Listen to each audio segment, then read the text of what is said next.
नमस्कार दोस्तों, welcome back to the unsolved log. आज जो कहानी मैं आपको सुनाने जा रहा हूँ, ये कोई नॉर्मल हॉरर स्टोरी नहीं है। ये स्टोरी है वाराणसी के एक पुराने एरिया की, जहाँ एक 3 फ्लोर का पुराना मकान था।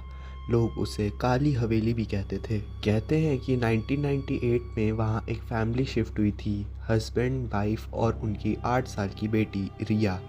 शुरू के 2 दिन तो सब कुछ नॉर्मल था, लेकिन तीसरी रात सब कुछ बदल गया। रात के करीब 2:30 बज रहे थे। रिया अपने रूम में सो रही थी। अचानक से उसकी आंख खुल गई। उसने देखा कि उसका रूम का दरवाज़ा धीरे धीरे खुल रहा है। उसने सोचा कि उसकी मम्मी होगी, लेकिन दरवाजे के पीछे कोई नहीं था। फिर उसने देखा रूम के कोने में कोई खड़ा था, एक लंबी सी औरत जिसके बाल उसके चेहरे को पूरी तरीके से कवर कर रहे थे और उसकी गर्दन थोड़ी सी टेढ़ी थी। रिया वहीं पर जम गई। वो चिल्लाना चाहती थी पर उसकी आवाज़ नहीं निकल रही थी। पर फिर वो औरत धीरे धीरे रिया के पास आने लगी। हर कदम पे उसके पैरों की हड्डियों की आवाज़ आ रही थी, टक टक टक। और जैसे ही वो रिया के बेड के पास पहुंची, उसने अपना चेहरा ऊपर उठाया, लेकिन उसका चेहरा था ही नहीं, सिर्फ अंधेरा। अगली सुबह रिया अपने बेड पर बेहोश मिली। उसने जब होश में आकर सब कुछ बताया तो पेरेंट्स को लगा कि वो मजाक कर रही है या फिर उसको एक बुरा सपना आया है। लेकिन उस रात 2:30 बजे फिर से इस बार रिया के पापा की आँख खुली।